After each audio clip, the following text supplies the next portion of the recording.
Jane, do you know the people who is speaking? I don't. I think Todd Inman, the guy from yesterday. Todd Elman? Todd Inman. Really? Todd Inman. But I'm not positive. I could be wrong. He's not set up. All one then. Only for this.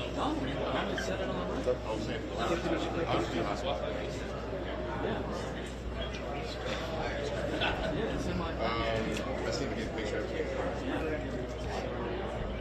Live views on.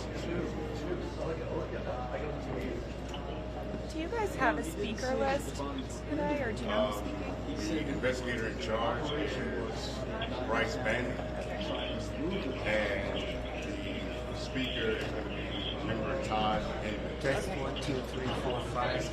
Which one? T-O-D-D. Oh, Todd Inman? T-O-D-D. Todd Inman is going to be the speaker? Todd. Bryce Bannon. He's the investigator in charge. B-R-I-C-E-B-A-N-N-I. So Todd Inman is the one who's going to speak. Yes. And the investigator speaks too? The investigator in charge will answer questions to the members. What is the name of the investigator? Bryce Bannon. Bannon? Bannon. I'm not saying. You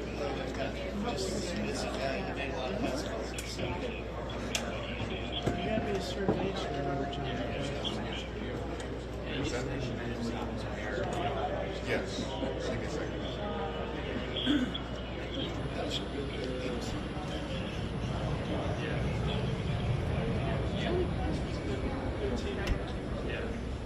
B-A-N-N-I-N.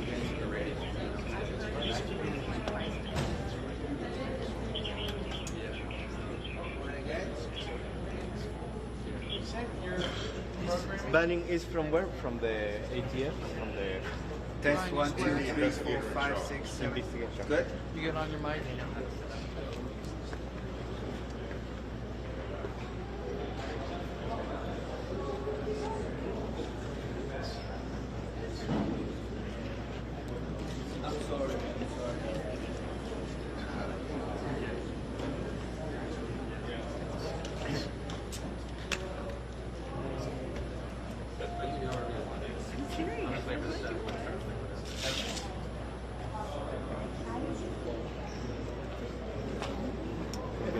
The name is from there. This is one of those. And the second one, the investigator in charge. Do you know? Yeah, it's Bryce Bannon. Yes, right there. Should I ask you a question? Yeah, just look at it, Ronnie. Do you want to share? No, do you want to see? Whatever you want. Whatever you want. Oh, you want this mic? There's not anything here about that. Pictures, there's nothing of this, huh? No. I don't know. Honestly, I don't know what it was. Bryce Bannon? It's like this, Bryce Bannon? Yeah.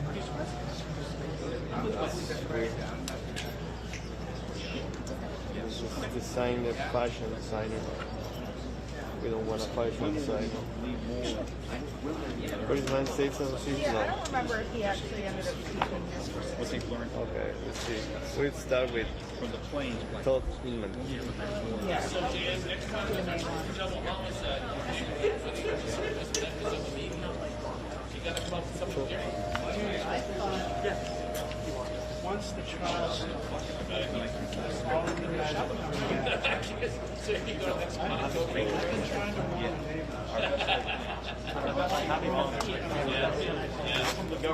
Done. Where's this? Done.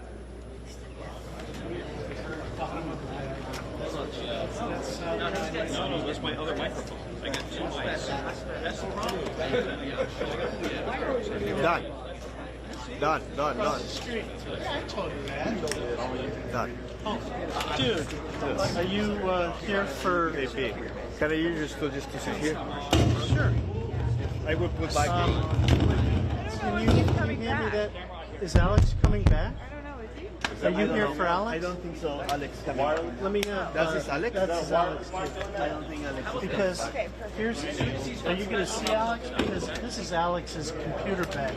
Which one? Right here. Maybe, okay. So maybe he's going to come, if he have all the stuff here, he will come because he's outside doing some Yeah. stuff. Are you AP? Yeah, Leah. That's Jose. Yeah, sorry, I didn't realize. Nice to meet you. So if he is here somewhere in the terminal, outside doing some kind of Yeah, thing, I think he's like in the parking garage. in the parking garage. So he's going to come He must, yeah, he must be because back. he's going to pick up the stuff. So I sure hope so because I told him if he's not here when I leave, I'm taking this with me. no, he's coming. You're sure? Can you not bump this? I think that's what's causing that. Jose, you're bumping the audio. Okay, now? Okay? The ones underneath Now it's no noise? Okay. Well, time to tell. Don't bang them all, Jose. No, I just checking. I think we're good. Here you go, take it.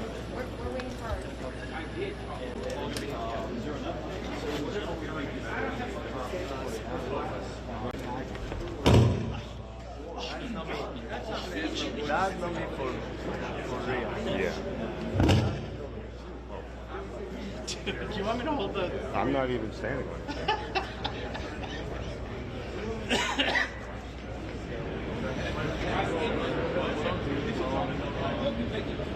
is what happens when we allow people to be here overnight. Well, before I get here. Chaos. We were waiting for you. Well, that's the problem. Should be. I should be waiting to see. I'll be on mute. I'll get cussed. As long as you're staging. What's up? I got them all. As long as we get to it. I told him.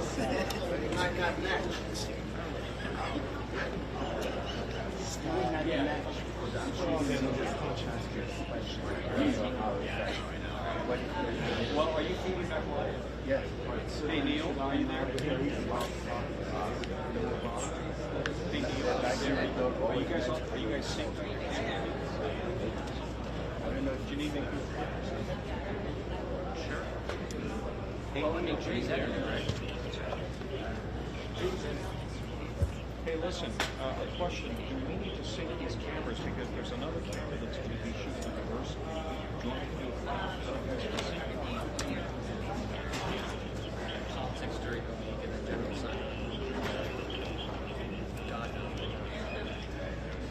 Oh no, this is our password. Jam time code.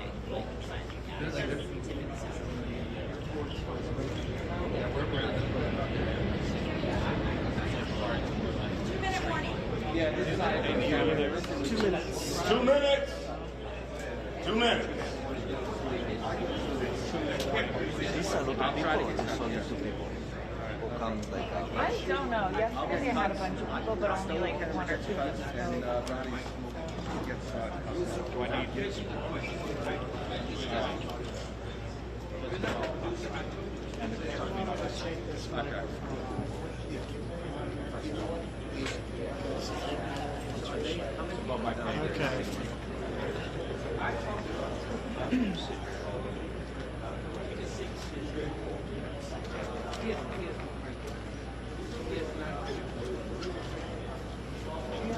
3 minutes? 3 minutes? 2 minutes. 2 minutes. 2 minutes. I'll look back. Paul, read that. That's why I don't like it.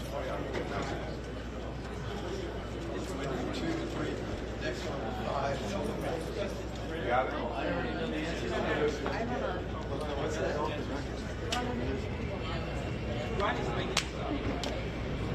You scan it right here?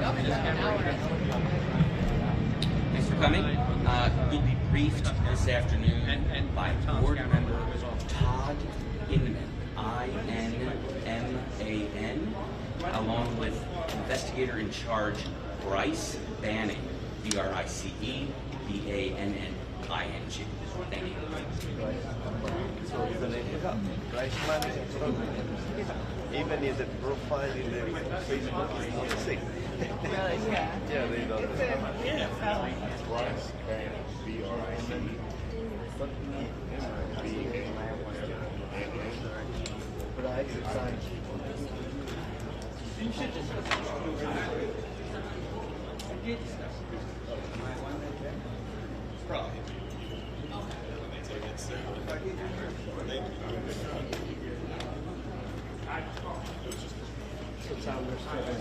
I'm not saying it.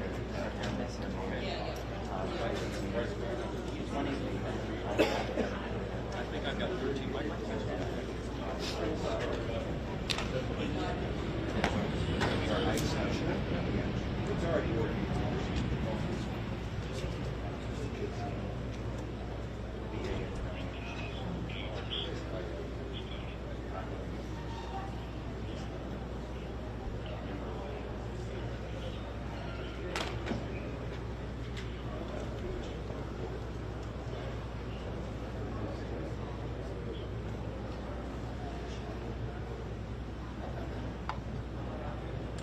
It's a woman or is it not?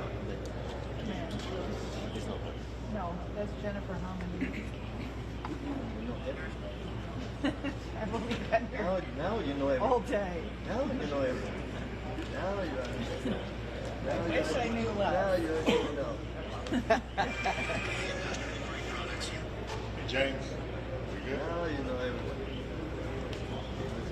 What? Let me see up here. Chair, or chair. What is her name? Jennifer Harmon, but she's not speaking.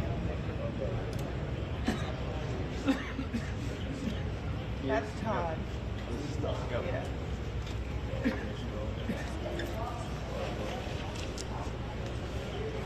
Bryce.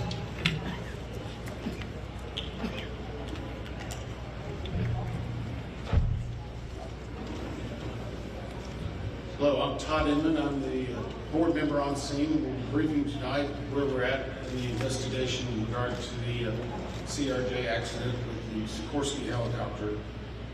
Let me just start with, as usual, our hearts go out to all the families of the victims. In fact, I just spent the last several hours with them before we came here, and I apologize that we had to move this back. But they are one of our primary concerns, along with making sure we get factual information out. They are having it's a hard time for them, obviously. We want to do everything we can to make sure they get the most accurate information and factual. And has always been at the core of the NTSB mission. Our job is to come out with a probable cause, but then more importantly, make recommendations so that this type of tragedy never occurs again. So today, I know yesterday you saw the chairman, myself, and all the board members here. I just want to let you know they're still actively involved with this. We're just trying to make sure we're dividing our conquering. The chairman and I have had multiple conversations today. She's helped out a lot in making sure we're getting the investigative needs we have. She's at the command post right now working with some of our people. I'd like to start by just thanking the first responders. When this first happened, a unified command was set up. And we had a lot of important people that came and worked with us. In Virginia, the Fairfax County Fire and Rescue, Fairfax County Fire and Rescue Department, Arlington County Fire and Rescue, Arlington County Emergency Management, Arlington Police, Alexandria City Fire, Alexandria Police, Virginia State Police, the NCR Incident Management Team, the Virginia Department of Emergency Management, the Virginia Department of Transportation, the Virginia Senator Warner's office, MWA's Fire and Rescue Team, MWA Police. A special shout out to every one of them. MWA has been amazing in helping and working with us, and we truly appreciate it. Along with DC Fire and Rescue, just extraordinary taking the lead. Prince William Fire and Rescue. In Maryland, the Montgomery Fire and Rescue, Prince George's Fire and Rescue, Charles County Fire and Rescue, Baltimore Fire, Baltimore Police, Anne Arundel Fire Department, Maryland State Police, Maryland Natural Resource Police, MPD, DCFD, from the federal side, the U.S. Coast Guard, U.S. Army, U.S. Air Force, FBI, Secret Service, Customs and Border Patrol, Park Police, DOD, Naval District Washington, American Medical Response, and yes, the U.S. Department of Labor. All of those have been amazing partners and are one of the reasons why this investigation continues to progress the way we want it to. As I said, we did family briefings last night. Today, there are over 100 family members that are now in the area receiving briefings, and as part of the legislative requirement, receiving family assistance. They have been briefed by the medical examiner, fire chief, NTSB chairman, and myself, along with the family assistant unit from PSA Airlines.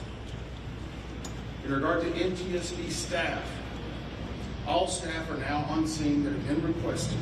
And I want to point out one specific staff member because we're doing a joint NTSB and DOD investigation.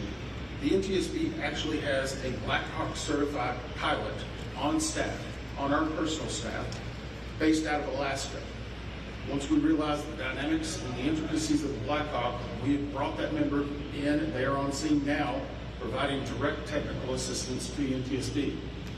It does not mean that the DOD is not working and helping with us, but in order to maintain our independence, we have our own Black Hawk certified pilot in the working group for helicopters.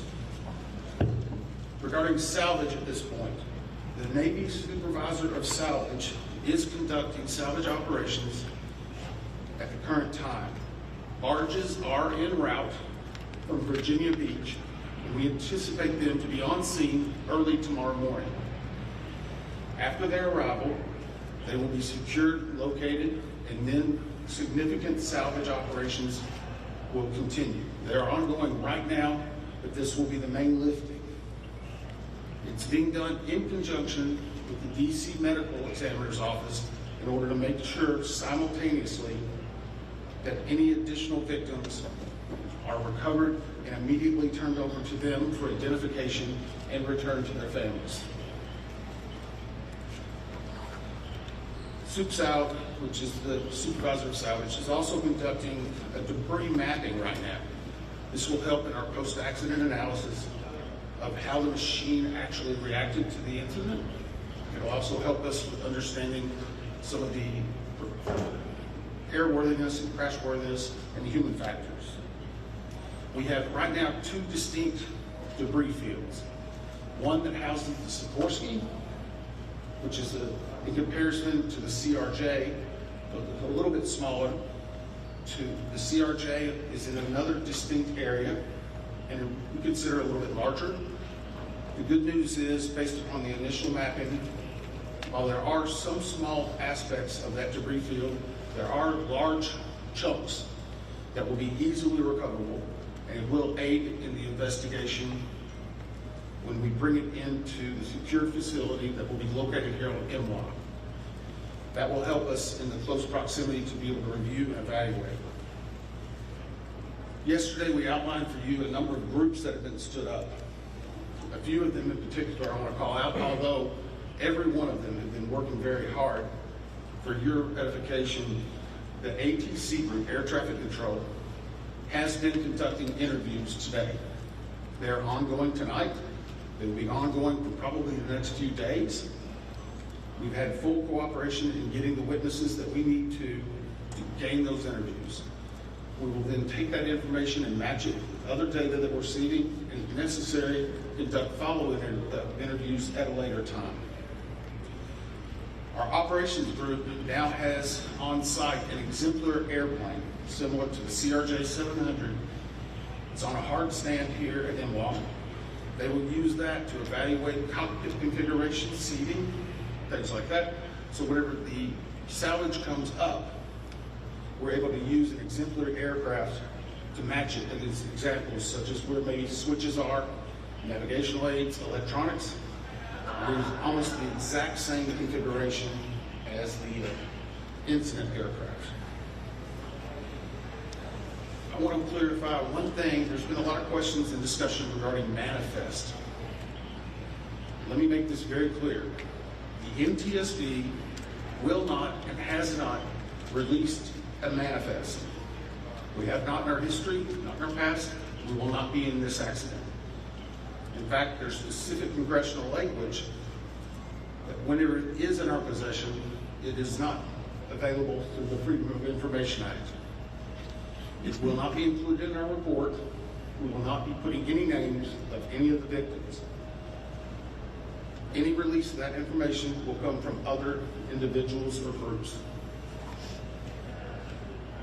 Regarding the recorders, as many of you saw last night, we recovered from the CRJ 2 separate recorders. One was a FDFR, that is a flight data recorder. That was actually in what we consider good condition. As part of that process, it was soaked in alcohol overnight. It was then opened today, and we have a high level of confidence that we will be able to get a full download in the very near future. Now, once we do have that download, we will not be releasing immediately the information regarding it. We will have to go through, correct the data sets, make sure they're synchronized. This has approximately up to possibly 2,000 data points. So all of that has to be synchronized and looked at. It's a very laborious practice. It takes a lot of time.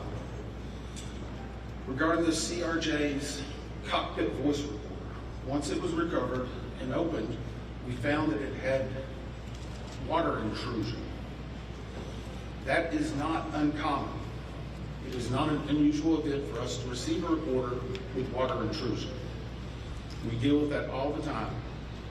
Our recorder division is one of the best in the country, in the world actually. We have recorders sent everywhere, so there's a step. The CVR was soaked overnight in ionized water, at which point the team put the CVR into a vacuum oven in order to extract moisture. They're still checking electrical connections to determine if they're ready to try a download. It is one step of many steps that we will take in order to get that data. But we have a very high level of confidence that we will have it. We just have to work through a number of steps. Lastly, on recorders, the Sikorsky, where the CRJ has 2 separate recorders, the Sikorsky has a combined cockpit voice recorder and digital flight data receiver recorder. It's in one box. I can report to you now, we have recovered the Sikorsky black box. It is safely at the NTSB headquarters. It will begin an evaluation, just as the other 2 recorders did last night, to determine when and how to take action. I can tell you from a visual inspection, we saw no exterior damage that would indicate that it was compromised at this time. So we have a high level of confidence that we will be able to have a full extraction from that as well. Those are some of the significant updates we have right now. Obviously, we'll be doing some more in the essence of time and making sure our team gets back. I think we're going to be able to take maybe 4 or 5 questions. I'll call him and I'll repeat it. So we'll try to play that game a little bit, please. Todd, at this point, right here. Thank you very much, Todd. Your name and outlet, please. Jonathan Kersley from Channel 9 Australia. Captain Sally Sullenberg, one of the heroes of the incident on the Hudson, has said that he has said we absolutely should be reviewing airspace, not just here but in other places where there's a complex mix of traffic. Is he right? Is there time for a permanent shift in DC and across the country to keep airspace safe and separated between military and civilian aircraft? So the question for those watching, is it this time now for us to possibly deconflict or change some of the airspace where military aircraft operate with commercial aircraft? I can't give you a definitive answer on that. What I can say is in this incident, it should not have happened. We have in aviation what's called Swiss cheese approach, wherein if something fails, the backup should catch it. Multiple layers of redundancy. It's been a very long time since we've had a major aviation incident in the United States, and that's the reason why it's one of the safest forms of transportation in the country. But the only way they can do that is by investigating what happens now and then making recommendations for the future. Again, the NTSB has done 100,000 aviation investigations. We've issued 15,000 recommendations. Over 84% have been accepted. Once this investigative report comes out, we will be advocating probably for years for changes that need to be made, but we'll not speculate on what needs to be done until we have the facts. Todd, is there anything obvious? Hey, I'll call on people. Todd, Steve. Sorry. Member Dave Jefferson from Reuters. Can you talk about how long you think it would take to recover the debris, how long you plan to be at site, and have you got any early data yet off the ATC tapes? I think that was 3 or 4 together. How long the debris will take, how long we'll be on site, and have we gotten any information off the air traffic control tapes. The debris, we are hopeful once the mapping is done, that it will be done in what I would call quick order. I can make no guarantees of that because first and foremost, we need to make every effort to make sure we're recovering every one of the people that perished in this accident. We'll have some cranes that will be coming up. And once that happens, you'll see a lot more activity. We'll be moving that in, but I don't want to give you a definitive time. I would say we'll start in earnest probably on Sunday, and we'll go through next week, and some of that's contingent upon weather and other things. Regarding the ATC tapes, we received a lot of different information on ATC, and so I'm going to let people, I'm just going to preempt it. Off-the-shelf software programs are not always as accurate as the data we specifically get from ADSB, from the black boxes. All of that are factors that come into our investigation. So we will not speculate about ATC tapes that you may have heard and seen online or snippets.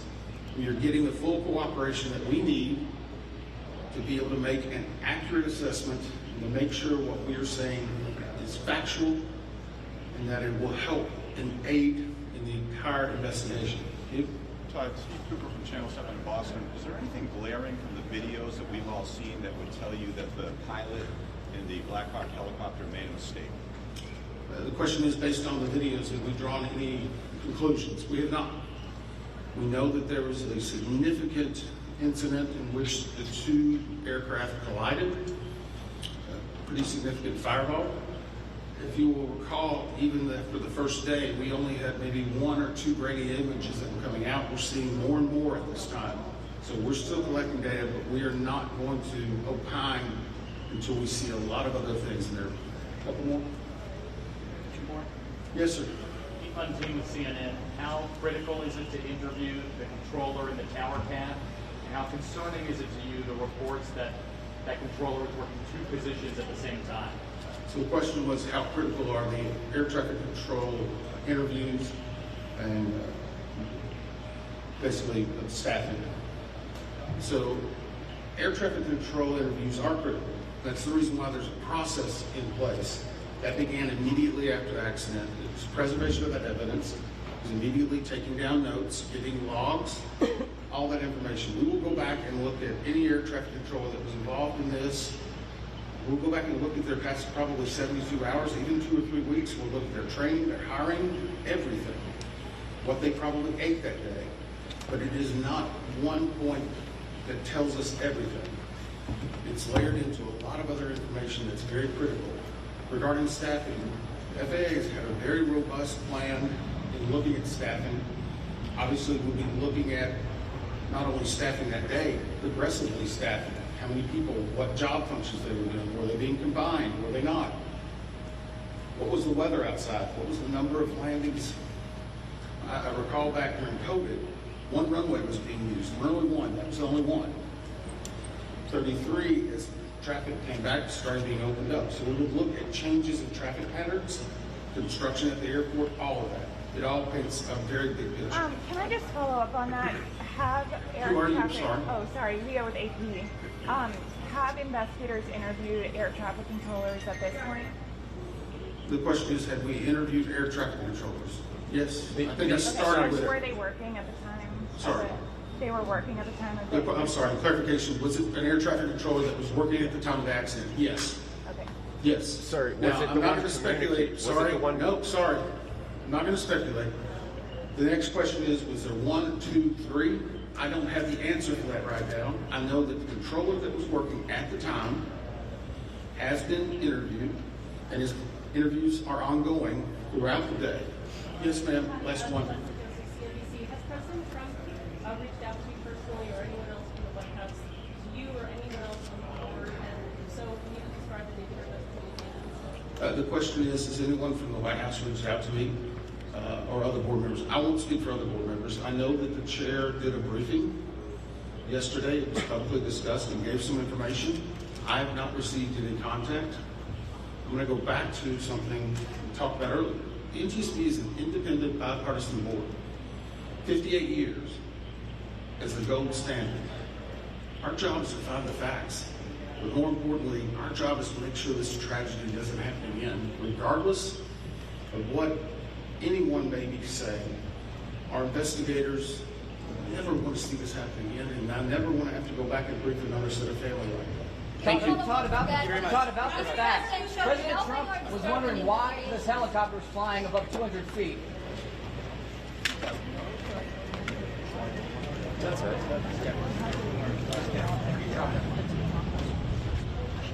Well, I don't think to follow because he didn't say it was the specific one who was communicating with the plane. He just said it was one who was working, but we don't know if there were more than one.